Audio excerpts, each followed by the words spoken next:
Terima kasih saya sampaikan kepada Saudara M. Sarmuji SEMSI yang telah menyampaikan doa. Semoga Allah Subhanahu wa Ta'ala, Tuhan Yang Maha Esa, mengabulkan doa kita. Amin. Saudara Presiden dan Saudara Wakil Presiden Sidang Dewan yang terhormat, yang kami muliakan seluruh rakyat Indonesia. Rapat paripurna DPR RI pada siang hari ini memiliki dua agenda, yaitu pertama, pidato Ketua DPR RI dalam rangka pembukaan masa persidangan pertama tahun sidang 2026-2027. Kedua, pidato kenegaraan Presiden Republik Indonesia dalam rangka penyampaian keterangan pemerintah atas rancangan undang-undang tentang anggaran pendapatan dan belanja negara tahun anggaran 2027 beserta nota keuangan dan dokumen pendukungnya. Untuk itu, izinkan saya menyampaikan pidato pembukaan masa persidangan pertama tahun sidang 2026-2027 dari atas podium.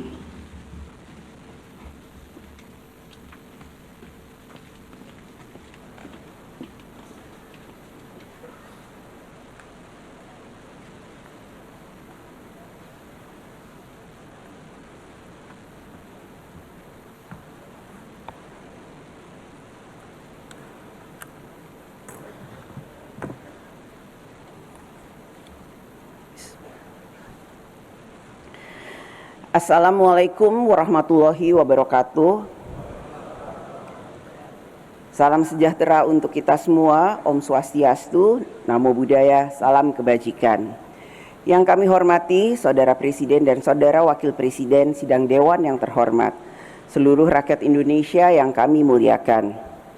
Puji syukur kehadirat Allah Subhanahu wa Ta'ala, Tuhan Yang Maha Esa, atas rahmat dan karunia-Nya, sehingga pada hari ini kita dapat melaksanakan rapat paripurna DPR RI dalam rangka pembukaan masa persidangan 1 tahun sidang 2026-2027. Pembukaan masa persidangan ini menandai dimulainya tahun ketiga dari masa bakti DPR RI periode 2024-2029. Memasuki tahun ketiga, harapan rakyat akan semakin besar untuk dapat menikmati hasil pembangunan dan berbagai kebijakan yang semakin nyata dirasakan rakyat dalam kehidupan sehari-hari.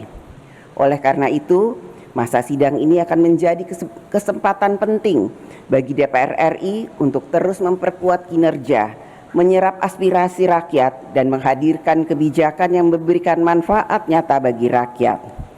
Dalam menyampaikan dan menjalankan fungsi legislasi, DPR RI bersama pemerintah sejak pertama masa persidangan tahun 2024 hingga terakhir masa sidang telah menyelesaikan 28 rancangan undang-undang menjadi undang-undang, yaitu Komisi 1 sebanyak 3 undang-undang,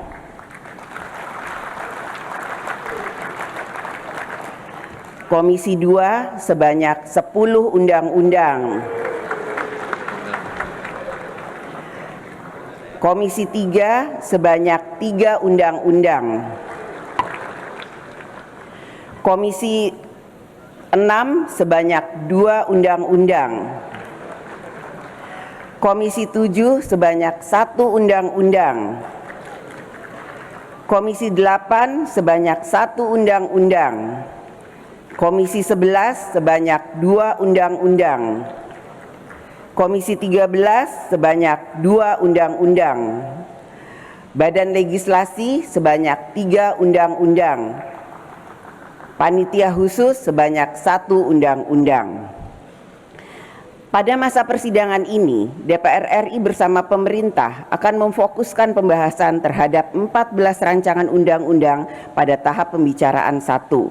Selain itu, DPR RI juga akan melanjutkan 43 rancangan undang-undang yang sedang dalam tahap penyusunan, termaksud penyusunan rancangan undang-undang tentang perampasan aset.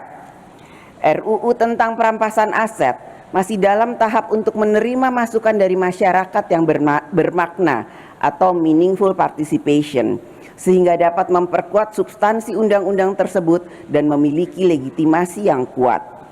Kualitas pembentukan undang-undang tentu saja tidak hanya diukur dari banyaknya undang-undang yang dihasilkan, akan tetapi seberapa banyak manfaat yang dapat dirasakan rakyat dengan hadirnya undang-undang tersebut.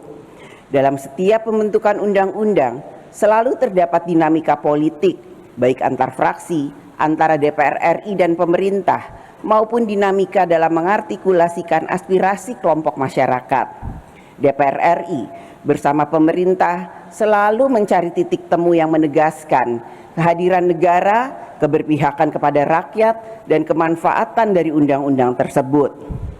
Menjadi komitmen bersama antara DPR RI dan pemerintah untuk melaksanakan pembentukan undang-undang sesuai dengan amanat konstitusi, membuka ruang partisipasi masyarakat yang bermakna atau meaningful participation, serta dilandasi dengan kebutuhan hukum nasional dan landasan legitimasi sosial, politik, ekonomi, serta tidak terdapat tumpang tindih antar undang-undang dan atau kewenangan aparatur negara. DPR RI melalui fungsi pengawasan terus memastikan kinerja pemerintah agar berdampak pada kehidupan rakyat yang semakin baik. Beberapa permasalahan yang menjadi perhatian rakyat dan perlu mendapat tindak lanjut antara lain: 1. Penyelesaian berbagai kasus hukum. 2. Relaksasi kebijakan belanja pegawai di daerah. 3. Perluasan kesempatan kerja serta perlindungan terhadap pekerja migran dan transportasi online. 4. Antisipasi kebakaran hutan dan lahan serta dampak kemarau panjang terhadap ketersediaan air dan keberlangsungan sektor pertanian. 5. Evaluasi tata kelola anggaran dan penyelenggaraan pendidikan nasional. 6. Penciptaan iklim investasi yang lebih kondusif untuk mendorong pertumbuhan sektor real. 7. PHK. 8. Akses pelayanan BPJS Kesehatan. DPR RI juga ikut melaksanakan fungsi diplomasi yang diarahkan untuk memperkuat politik luar negeri Indonesia. Pada tanggal 22 Juli 2026 yang lalu, DPR RI telah sukses menjadi tuan rumah penyelenggaraan sidang ke-17 AIPA Caucus secara hibrid, bertepatan dengan peringatan 50 tahun Traktat Persahabatan dan Kerjasama di Asia Tenggara.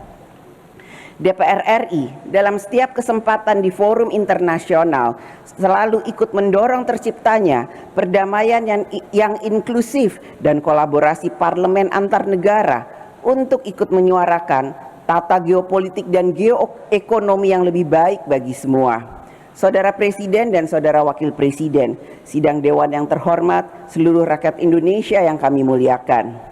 Agenda kedua pada sidang hari ini adalah pidato Presiden Republik Indonesia dalam penyampaian keterangan pemerintah atas rancangan undang-undang tentang anggaran pendapatan dan belanja negara APBN tahun anggaran 2027 beserta dengan nota keuangannya. APBN adalah pilihan politik tentang kemana sumber daya negara diarahkan, siapa yang diprioritaskan, dan manfaat apa yang harus dirasakan oleh rakyat. Pada tahun 2000, APBN berada pada besaran 197 triliun rupiah. Tahun 2010 sebesar 1.126 triliun rupiah. Dalam 10 tahun tersebut, belanja negara naik hampir 6 kali lipat. Pada tahun 2026, APBN sebesar 3.842 triliun rupiah, naik hampir 20 kali lipat dibanding tahun 2000. APBN tahun 2027 yang sebentar lagi akan disampaikan oleh Bapak Presiden, bisa jadi APBN kita sudah mendekati besaran belanja 4.000-an triliun rupiah.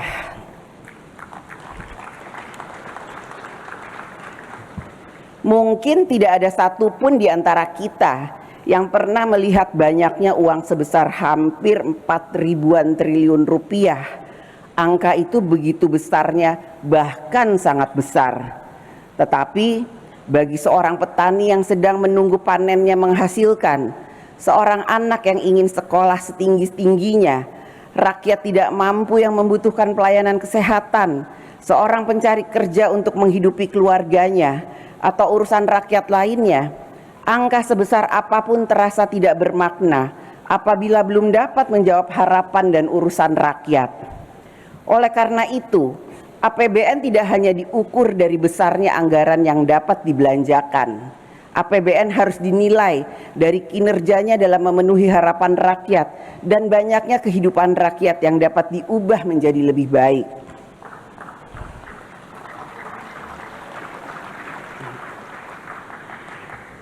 Tema kebijakan fiskal tahun 2027, tumbuh lebih tinggi, sejahtera lebih cepat, harus dimaknai sebagai komitmen untuk mempertemukan pertumbuhan dengan pemerataan, kemajuan ekonomi dengan keadilan sosial. Program kerja prioritas nasional tahun 2027 mulai dari kedaulatan pangan, kemandirian energi dan air, pendidikan, kesehatan, hilirisasi, infrastruktur dan perumahan, ekonomi kerakyatan dan desa, hingga penurunan kemiskinan harus dilaksanakan sebagai satu kesatuan politik pembangunan nasional.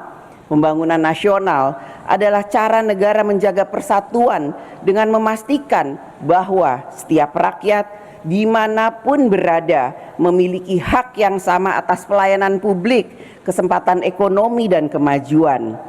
Tidak boleh ada rakyat yang merasa jauh dari negara karena tinggal di pulau kecil, daerah tertinggal, wilayah perbatasan, pegunungan maupun kawasan terpencil. DPR RI memandang bahwa pembahasan dan penyusunan APBN tahun anggaran 2027 harus memperhatikan hal-hal sebagai berikut. Pertama, pendapatan negara harus dihimpun secara adil tanpa melemahkan daya beli masyarakat dan keberlangsungan dunia usaha. Negara harus menghimpun pendapatan negara secara optimal, tetapi juga harus adil dalam membagi beban. Kedua, belanja negara harus semakin berkualitas, tepat sasaran, dan berorientasi pada hasil. Ketiga, defisit dan utang harus dikelola secara hati-hati, terukur, dan bertanggung jawab. Setiap pembiayaan harus dilihat dari manfaat, resiko, dan bebannya bagi generasi mendatang. Kebijakan hari ini tidak boleh meninggalkan beban yang tidak adil bagi generasi yang akan datang. Keempat, transfer ke daerah harus benar-benar memperkuat pelayanan publik, ekonomi lokal, dan pemerataan pembangunan.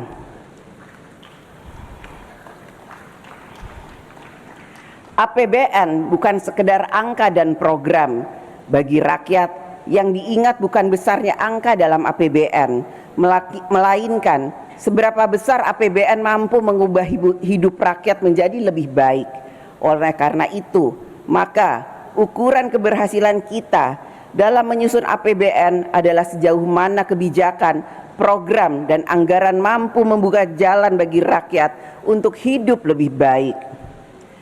Di tengah ketidakpastian global, persaingan geopolitik, fragmentasi ekonomi, dan derasnya arus informasi, kita harus menjaga ruang publik agar tidak dikuasai oleh politik kebencian, polarisasi, dan kepentingan yang memecah belah.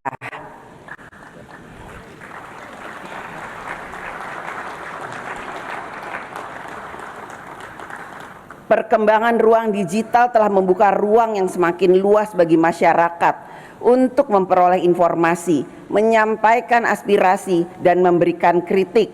Namun, derasnya arus informasi juga membawa tantangan tersendiri, yaitu berupa disinformasi, hoaks, serta konten yang dimanipulasi atau dilepaskan dari konteksnya, yang dapat memperuncing polarisasi dan mengaburkan batas antara kritik yang membangun dengan provokasi yang memecah belah. Dalam konteks DPR RI juga ditemukan berbagai informasi yang tidak benar, seperti kutipan palsu yang mengatasnamakan pimpinan atau anggota DPR, informasi keliru mengenai sikap DPR terhadap pembahasan rancangan undang-undang, serta penggunaan video lama atau old footage dengan narasi baru yang tidak sesuai dengan konteksnya. Kondisi tersebut perlu disikapi dengan bijaksana dan proporsional. Kritik, aspirasi, dan pengawasan masyarakat merupakan bagian penting dari demokrasi yang harus kita hormati. Pada saat yang sama, informasi yang keliru perlu diluruskan secara cepat, terbuka, dan berdasarkan fakta. DPR RI dan rakyat tidak semestinya diposisikan sebagai dua pihak yang saling berhadapan, bahkan dipertentangkan. Sebagai lembaga perwakilan rakyat, DPR RI berkewajiban untuk terus mendekatkan diri kepada masyarakat melalui keterbukaan, kesediaan mendengar, komunikasi, serta kerja nyata yang dapat dirasakan manfaatnya. Karena itu, menjaga ruang digital yang sehat membutuhkan peran dan kedewasaan semua pihak. Masyarakat diharapkan semakin cermat dalam menerima dan menyebarkan informasi. Media dan platform digital harus semakin bertanggung jawab. Sementara DPR dan lembaga negara terus memperkuat transparansi, memperbaiki komunikasi, merespon kritik secara terbuka, dan meningkatkan kualitas pelayanan serta kinerja. Perbedaan politik adalah wajar dalam demokrasi. Kita boleh berbeda pandangan mengenai cara membangun negara. Namun, kita harus bersatu dalam tujuan melindungi rakyat, memperkuat kedaulatan, memajukan kesejahteraan, dan mewujudkan keadilan sosial. Persatuan juga menuntut adanya kepercayaan rakyat kepada institusi negara. Kepercayaan hanya dapat tumbuh apabila kebijakan negara dirasakan adil, pelayanan publik semakin baik, hukum ditegakkan, anggaran dikelola secara transparan, dan kekuasaan dijalankan sebagai amanah. Karena itu, tata kelola pemerintahan, pelayanan publik, pemberantasan korupsi, kepastian hukum, dan pengawasan yang efektif merupakan bagian yang tidak terpisahkan dari politik pembangunan dan politik anggaran negara dalam APBN tahun anggaran 2027. Marilah kita wujudkan APBN tahun anggaran 2027 sebagai instrumen politik pembangunan yang menghadirkan negara dalam kehidupan rakyat, memperkuat keberpihakan negara kepada rakyat, dan meningkatkan manfaat pembangunan bagi semua. Jangan pernah kita biarkan rakyat menunggu. Kita, DPR RI, pemerintah, lembaga-lembaga negara, TNI, Polri yang telah ditugaskan oleh rakyat haruslah bergotong royong, bekerja cepat, tepat, dan berdaya guna untuk rakyat. Saudara Presiden dan Saudara Wakil Presiden, sidang Dewan yang terhormat, seluruh rakyat Indonesia yang kami muliakan. Tanggal 17 Agustus 2026, Indonesia akan merayakan hari ulang tahun ke-81 tahun. Tema HUT ke-81 tahun kemerdekaan RI adalah Indonesia berdaulat, adil, dan makmur. Tema ini menegaskan kembali bahwa 81 tahun yang lalu ketika Indonesia menyatakan kemerdekaannya, kita bangsa Indonesia telah sampai ke depan pintu gerbang kemerdekaan negara Indonesia. 81 tahun kita telah melewati pintu gerbang kemerdekaan tersebut menuju negara Indonesia yang merdeka, bersatu, berdaulat, adil, dan makmur. 81 tahun telah silih berganti pemerintahan untuk mewujudkan cita-cita kemerdekaan bangsa Indonesia. Setiap pemerintahan akan meninggalkan warisannya masing-masing. Warisan itu bukan sekedar deretan kebijakan atau pembangunan fisik, melainkan jejak nilai, keputusan, dan pengabdian yang akan dikenang oleh sejarah. Apa warisan kita bagi masa depan Indonesia? Seiring berjalannya waktu, generasi-generasi peneruslah yang akan menguji nilai sejati dari setiap warisan tersebut. Mereka akan menilai apakah langkah-langkah yang diambil benar-benar membawa bangsa Indonesia semakin dekat kepada cita-cita kemerdekaan, menghadirkan keadilan, kesejahteraan, persatuan, dan martabat bagi seluruh rakyat Indonesia. Membangun Indonesia sebagai bangsa yang besar bukan hanya memerlukan sumber daya dan kebijakan yang tepat, tetapi juga pondasi yang paling mendasar, yaitu persatuan dan kesatuan. Di tengah keberagaman suku, agama, budaya, bahasa, dan pandangan politik, maka kemauan dan kemampuan kita untuk tetap berjalan bersama, bergandeng tangan, merupakan kekuatan terbesar bangsa Indonesia.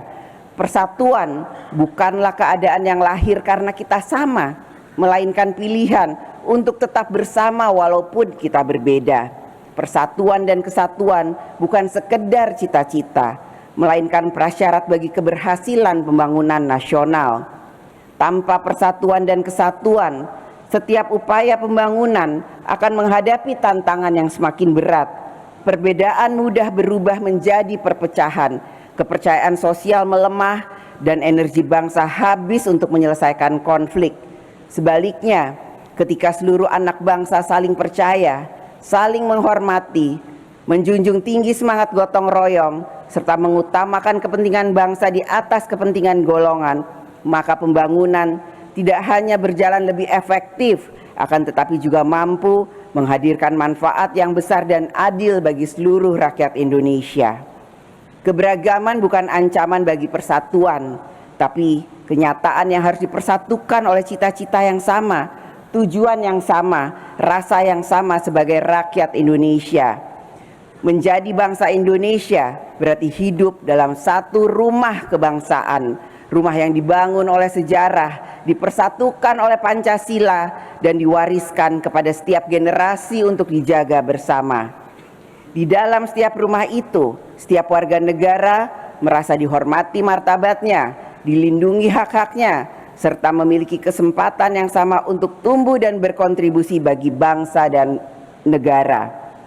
Persatuan dan kesatuan bukan berarti menyeragamkan perbedaan. Persatuan justru memberi makna pada perbedaan. Kita boleh berbeda suku, agama, budaya, bahasa, maupun pilihan politik, tetapi kita memiliki satu tujuan yang sama, berada dalam satu rumah kebangsaan yang sama, berlindung di dalam rumah kebangsaan yang sama. Dengan rasa tanggung jawab kebangsaan yang demikian, maka apapun perbedaan yang kita miliki tidak akan pernah dari kita yang akan merusak rumah kita bersama. Apabila kita merasa ikut memiliki rumah kebangsaan Indonesia, maka pastilah kita akan merawatnya dengan sebaik-baiknya. Sejarah juga mengajarkan bahwa tidak ada persatuan dan kesatuan bangsa yang akan tetap kokoh hanya karena diwariskan.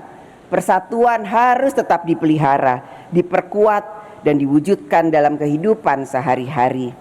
Tanggung jawab untuk merawat persatuan berada di pundak seluruh anak bangsa, terlebih lagi berada pada penyelenggara negara.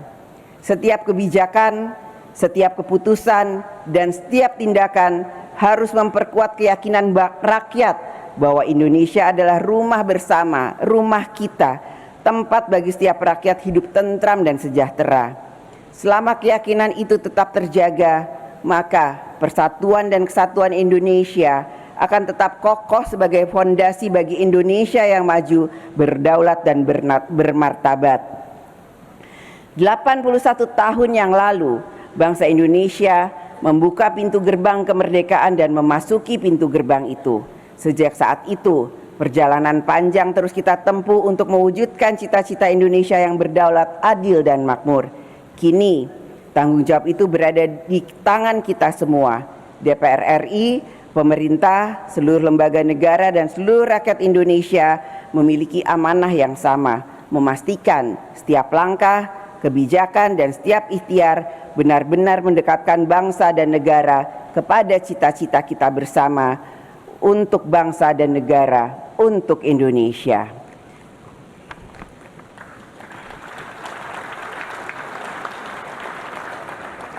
Saudara Presiden dan Saudara Wakil Presiden sidang Dewan yang terhormat, seluruh rakyat Indonesia yang kami muliakan. Dengan mengucapkan Bismillahirrahmanirrahim atas nama pimpinan DPR RI, dengan ini saya mengumumkan kepada seluruh rakyat Indonesia bahwa masa persidangan 1 tahun sidang 2026-2027 dimulai sejak hari Jumat 14 Agustus 2026 sampai dengan Kamis 8 Oktober 2026. Marilah kita DPR RI pada masa persidangan 1 ini dapat menghasilkan kebijakan-kebijakan negara yang dapat melindungi rakyat, mensejahterakan rakyat, mencerdaskan rakyat, dan ikut serta dalam membangun tatanan dunia yang lebih baik. Kepada anggota Dewan yang terhormat, selamat bekerja memperjuangkan kesejahteraan rakyat. Semoga Allah Subhanahu wa Ta'ala, Tuhan yang Maha Esa, memberikan rahmat dan bimbingannya kepada kita semua. Terima kasih. Dirgahayu Republik Indonesia. Wassalamualaikum warahmatullahi wabarakatuh. Om Santi, Santi, Santi Om. Namo Buddhaya. Salam kebajikan. Merdeka!